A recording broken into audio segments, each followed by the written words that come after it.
अस्सलाम वालेकुम गाइस। उम्मीद करता हूँ खैरियत से होंगे। तो आज जो है मैं दोबारा से आप लोगों को पढ़ाने जा रहा हूँ फिजिक्स। और आज हमारे जो फिजिक्स पढ़ने का टॉपिक है वो है हमारे पास law of conservation of momentum और उसके बाद आइसोलेटेड सिस्टम। तो ये दोनों चीज़ों को मैं आज आप लोगों को अच्छे से समझाऊंगा। तो चलिए शुरू करते हैं। आज हमारे पास डेट आती है 7/1/25। Law of conservation of momentum.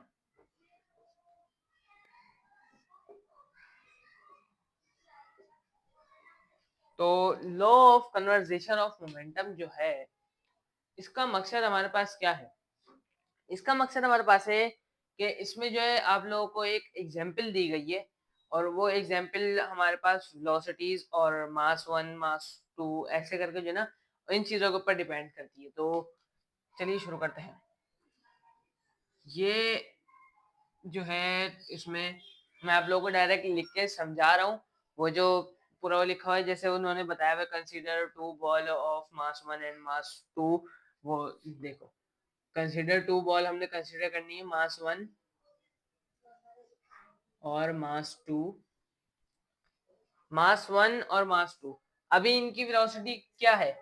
इनकी वेलोसिटी है u1 and u2। u1 and u2 अभी इनकी वेलोसिटीज हैं और m1 और m2 moving in a straight line with velocities u1 and u2। उसके बाद ये बिफोर कोलिजन है, ये है बिफोर कोलिजन। जब ये एक दूसरे से टकराई नहीं थी, ऐसे करके ऐसे जब टकराई नहीं थी, जब जो इनकी वेलोसिटीज थी वो u1 एंड u2 थी। ठीक है। अब जब ये एक दूसरे के साथ कोलिजन हो गया इन लोगों का, जब ये दो बॉल हैं m1 और m2, ये जब दोनों आपस में टकरा गई, तो इसके बाद जो इन लोगों की वेलोसिटीज निकल के आई वो है m1 m2। अब जो इनकी वेलोसिटीज है वो है v1 एंड v2। तो ये समझाने का सिर्फ मकसद इतना सा है कि अगर कोई चीज टकराए बिना उसकी वेलोसिटीज हम देखें तो उसकी वेलोसिटीज u1 और u2 में आएंगी, और कोई टकरा जाए तो उसके बाद उसकी वेलोसिटीज चेंज हो जाएंगी, v1 और v2 में हो जाएंगी। ये है after collision.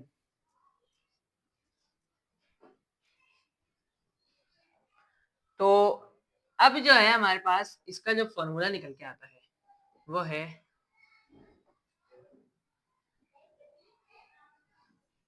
Before collision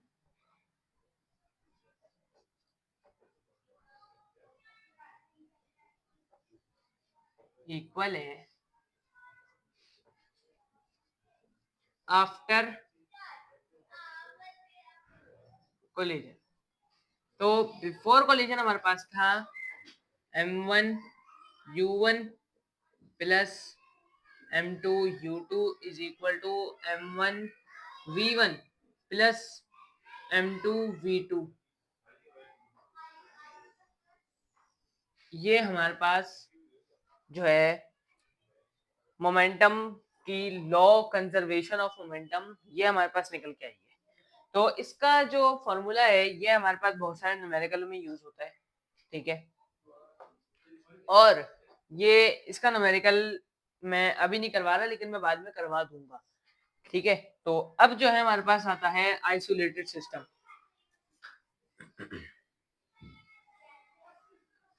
isolated system क्या है?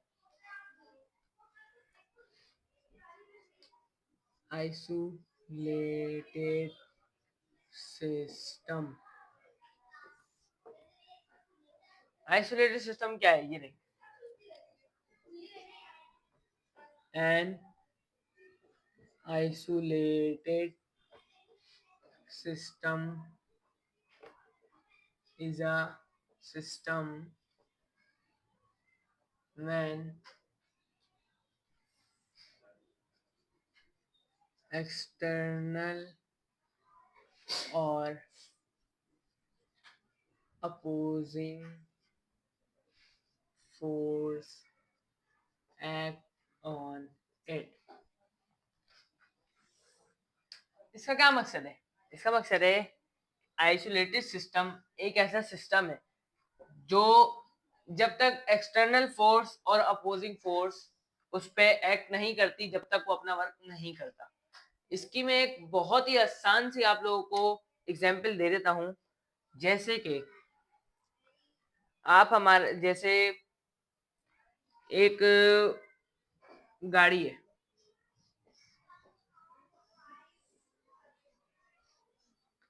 ठीक है, एक हमारे पास यहाँ पे गाड़ी आती है। ये गाड़ी जब तक हम इसके एक्सीलेटर पे पैर नहीं रखेंगे, जब तक कि गाड़ी यहाँ से आगे मूव होगी नहीं होगी। वो अलग बात है कि अगर कोई ढलान हो या कोई जो ना मतलब ऊंची साइड बनी हुई हो जहां पे हम खड़े हुए हो और हम हैंड ब्रेक जैसे नीचे करें गाड़ी पीछे जाने लगे, वो अलग बात है।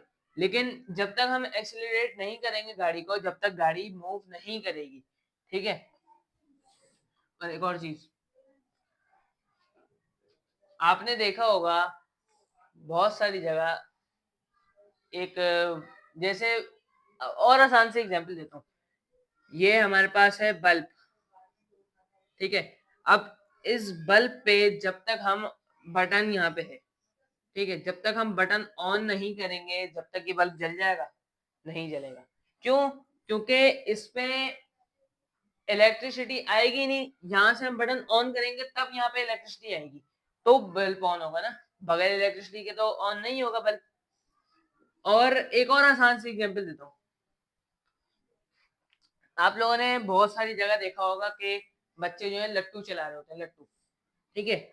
वो लट्टू पे हम जब तक वर्क करके उसको पूरा हम रस्सी नहीं घुमाते जब तक वो चलता ही नहीं है, मतलब वो चलेगा ही नहीं ना। रस्सी घुमाएंगे फिर हम ऐसे फेंकेंगे फिर जाके चलेगा वो। तो उस इन चीजों पे हम वर्क कर रहे हैं तब ये चल रहा है। तो ये जो है बिल्कुल आसान सी एग्जांपल है हमारे पास के ये आइसोलेटेड सिस्टम की बहुत आसान सी एग्जांपल है। तो उम्मीद करता हूँ आप लोगों को समझ आया होगा कुछ ना कुछ। तो चलिए मिलते हैं नेक्स्ट वीडियो में, जब तक के लिए अल्लाह हाफिज, अपना ख्याल रखिएगा, दुआ में याद रखिएगा।